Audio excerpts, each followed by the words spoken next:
Batman issue 1, legacy number 929, Matt Fraction writing with Jorge Jimenez on the art.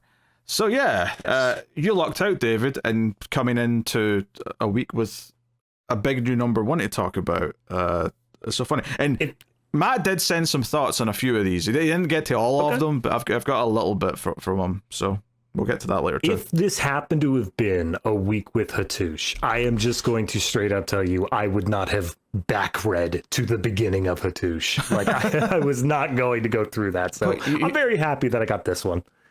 You've not been keeping up with Hattush? I have no connection with Hattush. I haven't even read Hawunch. Hawunch. Okay, very good. Yeah, okay, all right. Where do we start? Yeah, so obviously, new run, new creative team, new number one even. It's always fun to see a creator's sort of world, what their feel is going to be like for this new run. And I think I was mostly quite pleased with this. Even one little concern I had early on was very quickly addressed within a few pages. They kind of did something that was like, okay, I can kind of see what he's doing here now, rather than just being like, oh, is he just got Batman saying something that feels wildly out of character? No, they were kind of dealing with this idea that he's got these new doubts that he's kind of wrestling with in his mind, and we'll get to that. But it's establishing the status quo here, but we'd kind of set up previously in other stuff that Gordon was going to just get a job as like a regular cop because he can't be commissioner again.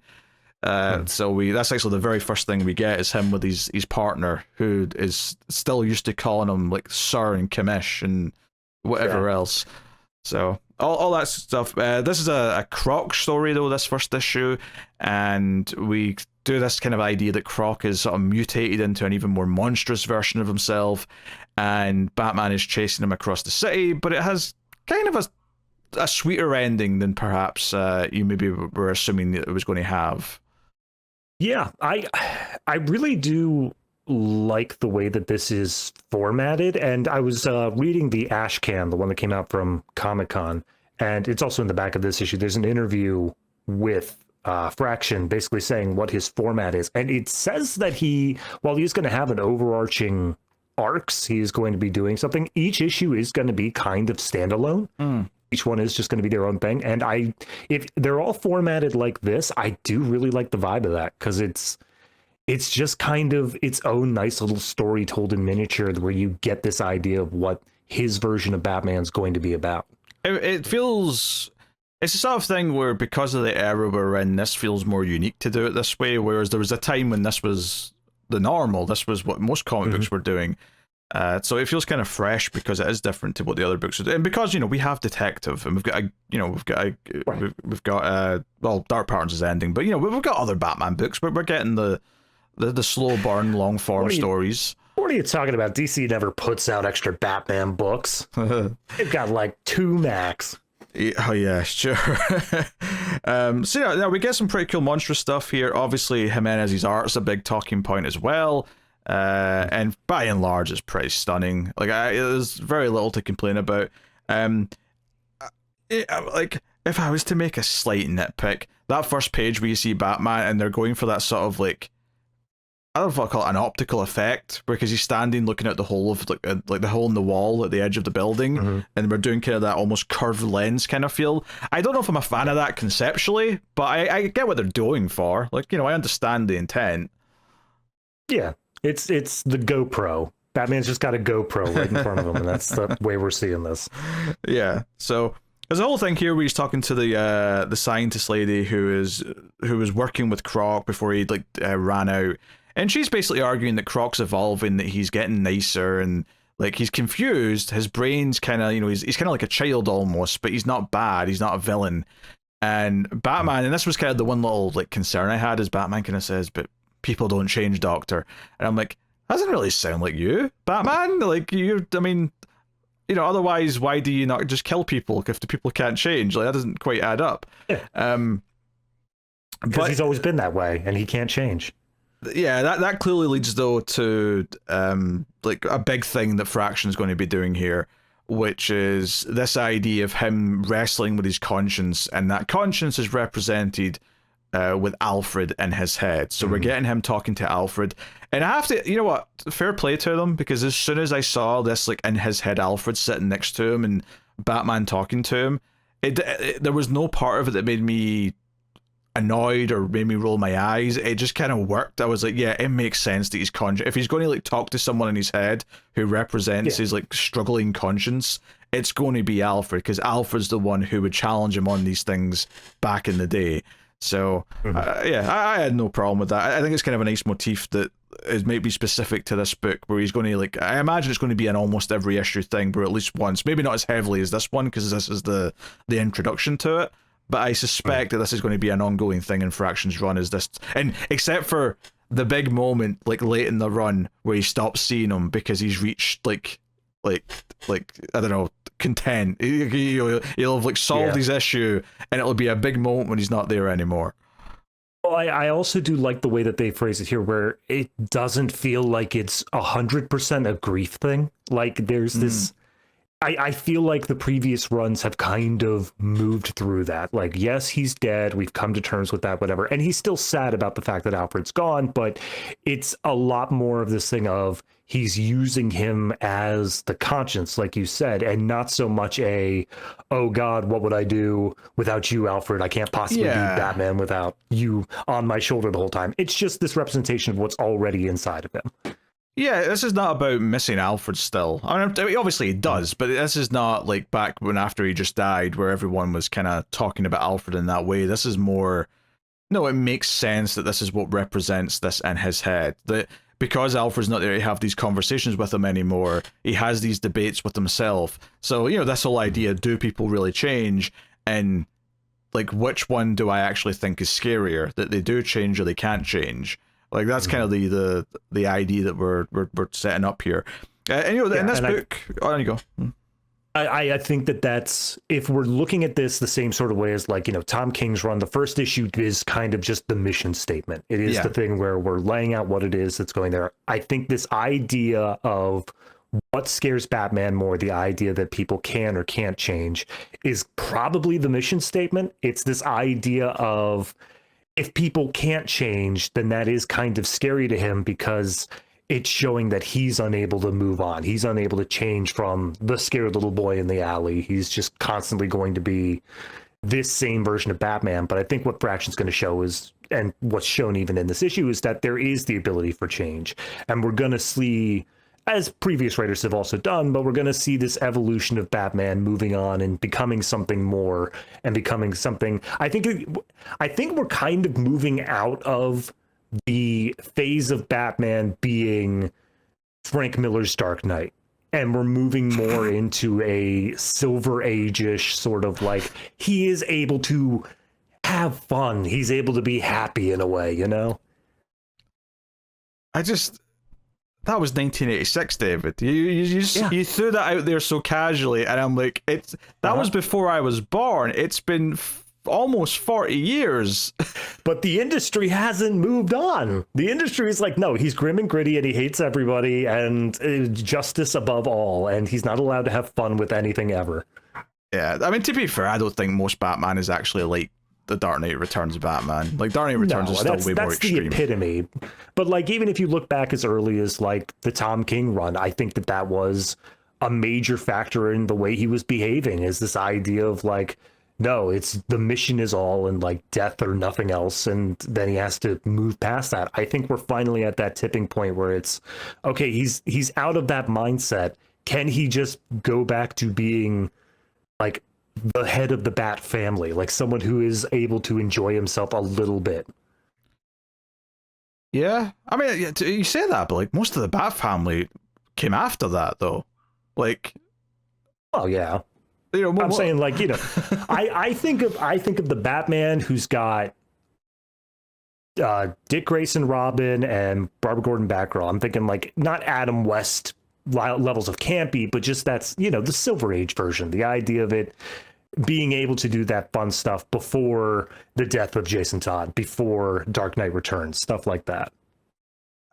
we'll see. I still think there's going to be darkness in this. Like, I don't think it's going to be devoid of that. Oh yeah. Clearly, it's got a heart. Clearly, the way this story goes, ultimately by the end, there's a little side detour where Batman saves a couple ladies in the park who are being mugged by this gang of colorful characters, and he steps in. There's a whole thing here with the butterfly is a metaphor, which we're still talking about here. But he leaves the car to sort of protect them, and goes about investigating. And we still have this idea of like the ghostly Alfred in his head, kind of like commenting, and he's like, "Oh, Alfred, how I've missed that dry wit."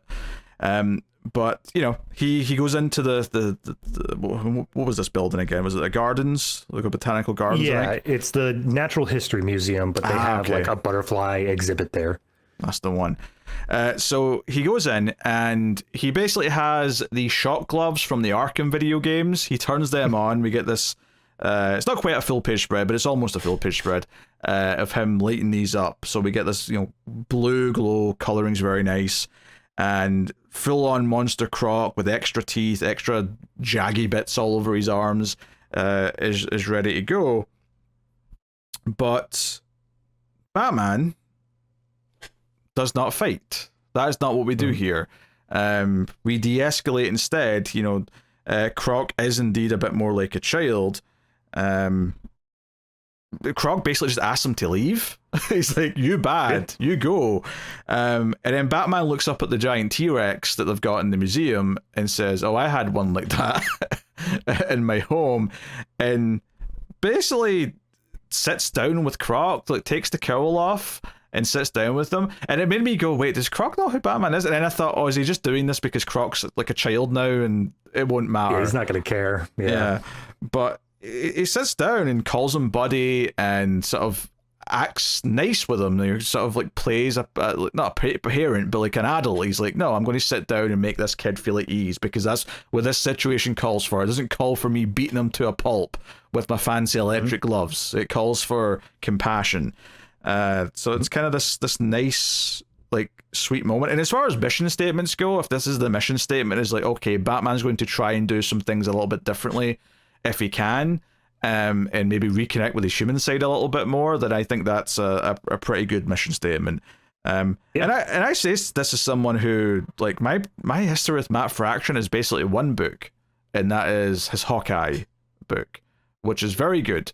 And any other Matt Fraction book I tried like one issue of and didn't really like that much. I don't think there's a ton of them that I've tried, but all the ones that I did try other than that Hawkeye book, I didn't like. This was solid though. I had no issues. Yeah. Yeah, no, it doesn't feel like it's doing anything too big. It's not like, saying, oh, I'm going to bust down the doors on everything is Batman. Like, it's taking a very reserved approach here. It's not even like Croc has changed that ridiculously. It's not like we're getting the absolute version of Croc or anything in this issue. It's some more jagged changes and whatnot, but it's played into the story of how he sees himself as big and mean and scary, and how that influences him to act big and mean and scary, and how it's like this fulfilling cycle. And the doctors come in and they say, no, we can break that. We can just go back, we'll get you treatment. You made a bad choice, but it doesn't make you a bad person.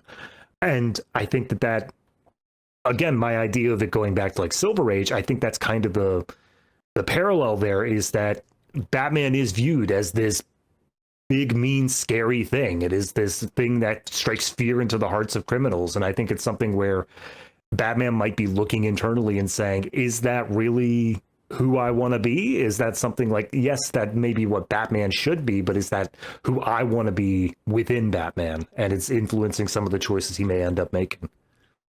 Yeah, I mean, it's kind of spelled out a little bit where Croc says, who helps? I'm going with these doctors, who helps you? He says it in a much more like kiddie way. And Batman says, oh, my head is okay, Wayland, I don't need help. And he just goes, if you say so, and hands him a toy dinosaur, and it's kind of like to replace the one that he doesn't have anymore from the cave. And he's sort of left standing there. It's the idea that Croc is sort of looking at him the same way that he looks at himself, is thinking of himself as a bad monster. And then maybe Batman has to like work out, in what ways am I not a bad monster, or am I? Like, do I have to sort of wrestle with that? So, he puts this little toy dinosaur in a case back at one of the or the main cave underneath the Pennyworth Manor. Which, to be honest, this was set up. I remember this being set up, this Pennyworth Manor, and then it feels like they've really not done anything with it since they set it up at the end of King's Run. Was it at the end of King's Run? Was it the end of King's Run? Maybe it was in a Tynan. I don't know. It was the end of one of the runs, but it wasn't the last. It wasn't Zarsky. I don't think. I think it was before Zarsky. I could be wrong though. But I think he lost all of his money in. I want to say that was Tynan's run. That was towards the end of that. That was after Joker War. So I'd imagine it would have to be around there. It may have been that. Maybe it was in the middle of Zarsky's run, but it's been a while. It wasn't like the end of Zarsky's run anyway. It was definitely because I remember the issue where he sort of shows them all and says it's Pennyworth Manor, and I feel like we've barely seen it since then. Right. So I actually kind of like. So this is the thing for everything else we've been saying about this feeling fresh and different. This is not like we're shitting all over continuity and we're going to ignore anything that's been set up. Like Vandal Savage is the commissioner of police right now. That is well within what's been happening in Gotham in recent times, and clearly Fraction's going to use that. He has a scene with Savage where he's talking about getting Batman eventually. We have the Pennyworth Manor here. Like everything is very much in the continuity of what's been going on. So, because sometimes when you get a new team on a book, it kind of feels like they're like, okay, they're not going to contradict anything, but a bunch of stuff's not going to get mentioned ever again. Yeah, all those characters that came around in the last arc, and they all rallied to help whoever the hero was in that book. They all magically got on a bus and went away, never to be seen again. Yeah, so the issue ends with Batman getting a call from what turns out to be Tim Drake on the last page, who is in a kerfuffle because he's taken down like a mugger or something. That's what it looks like, and there's cops behind him holding him at gunpoint. It sounds like Savage's whole, like, we're not going to put up with these vigilantes anymore. I'm ordering you to take care of them is coming up. I do think that's going to be another one of the, maybe not mission statements, but a theme that's going to be dealt with here is when we get Vandal Savage's scene, he is showing off a new tactical unit agent, tactical urban combat officers, he calls them. And it's basically just SWAT team with bigger guns and more armor and stuff like that. It also specifically tells the police, like, hey, if you see like a vigilante or a superpowered individual, you call in this team, you are not to engage. So that's, I think, another key plot point there. Yeah, but he specifically is deploying this of they're searching the city for Croc because he's a threat, he's big, he's out there. And obviously, as we get by the end of the issue, what ends up taking Croc back in is sitting down and talking and taking the more peaceful action. I think we may be getting one of those how much force is necessary sort of things, especially with modern culture and like current police sentiment and stuff like that. I think the idea of him coming in and saying maybe punching isn't always the best option is going to be a bigger thing for Fraction's run. Sure. I'm sure you'll have plenty of people to punch as well, but I can see this being a big theme of this. So no, Tim has kind of a new outfit. At least it looks new to me at the end. I'll be honest, I don't think I've seen anything with Tim since he was Drake, so whatever. Oh, that's true. It's not like I've seen a lot of Tim recently. Maybe this is what he had in whatever random miniseries he was in the last couple of years. But I mean, Tim being one of the main supporting characters, perhaps. Obviously, they set up Gordon, they've set up Savage. So we've got a few players that we're dealing with here on an ongoing basis. Yeah, obviously, over in Batman and Robin, we're dealing with Damian a bit more, but wasn't Tim the one who was like really hanging around in Zdarsky's run, like as he was doing the multiverse hopping and stuff like that? Yeah, in the multiverse hopping, but that was like, that was like beginning of the run. Yeah, that was like the second arc, which so a good over a year ago, certainly at this point. And like we said, Jimenez is a solid artist. There's that's even selling it a bit short, to be honest. The art's pretty spectacular in a lot of places. Particularly those sort of like when he sees the T-Rex and there's almost like these just god rays coming down from the skylight to sort of give it this glow, give it this magical feeling. And also the idea that Croc is like drawn to it because he sort of sees himself in a T-Rex. I think it's an inspired little choice, which is nice.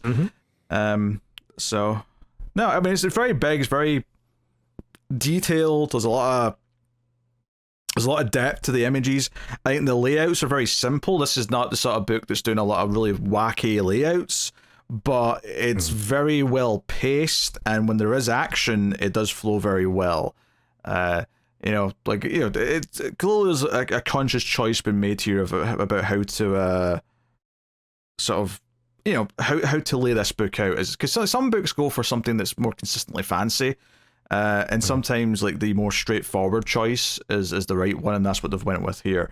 But the art always feels very like top tier, always feels high caliber. So nothing to complain about for sure. No, definitely not. And I again, even just like the smaller moments here of him rescuing those two women in the park from what I can only assume are the Scissors Gang, because they have scissors. It's a strange gang, but whatever. It's a nice little beat. It's just a tiny little downbeat of the police don't think that it's worth them coming in here and breaking up gang violence. I disagree. And you get a good action scene followed immediately by this breakdown of him finding the butterfly. And it's such good writing where it can pivot from such a fast-paced action scene to such a soft moment of Batman just holding a butterfly in his finger. And it really feels like it works. It does lead to another thing I would praise this issue for, is I think it's very well paced. There's a very good pacing to this, where it sets up a problem, Batman has to go looking, there's an action sequence, and then it calms down for the sort of the more heartfelt ending to the whole thing, and then there's a cliffhanger. And part of that's the art, because it is so well paced out in all of its layouts, but part of it is just the writing. And it's kind of going back to what we were saying right at the start, is this, that it feels like a mostly self-contained story. At least the main plot of it is. It's kind of like a 90s or early 2000s TV show in that sense, where it's got the story of the issue, but there's like a lot of B-plot stuff that's doing the overarching things, like all the stuff with the police and Tim at the end. That's all about the larger story, but we've got this A-plot with Croc that feels like fulfilled by the end, and it makes a point by the end, so you feel like you've gotten a satisfying meal. So yeah, no, I think that's the part I'm looking forward to the most with this run. If it keeps up this sort of pacing where each issue is its own self-contained thing, is that it doesn't feel like it's just an endless parade of cliffhangers with no resolution. Like, we will actually, at the end of each issue, feel like we got a story told. Yeah. So with all that said, what you rating Batman issue 1? I mean, it's very, very good. I really don't have, from the writing to the art, I really don't have anything bad to say about it. I think it's, we were saying that it is kind of down to basics, and I would agree with that. So I don't want to say it did anything exemplary, like over the top, but I would still give it a very solid 8.5. Yeah, I was thinking 8.5 as well. It's the sort of thing where it feels like it could be the start of a special run. I just kind of need to see how it takes shape as he writes more of it, and we get more of where it's really going. But it's a really solid first issue, and of course one of the big things that help in it is that it's following Hitush, which was following Zdarsky's run, which I didn't really like. So like it's definitely, I mean, it's the most promising issue of Batman I've read in like 3 years or something like that. So it's been a while since the main Batman book has been working for me, and it's a shame, because Zdarsky was a promising person to put on the book. It just ended up being disappointing. It is interesting though, because like Zdarsky and Fraction I both associate more with Marvel, just because that's where I saw them first. So it's just kind of funny that we're on another like ex-Marvel writer here.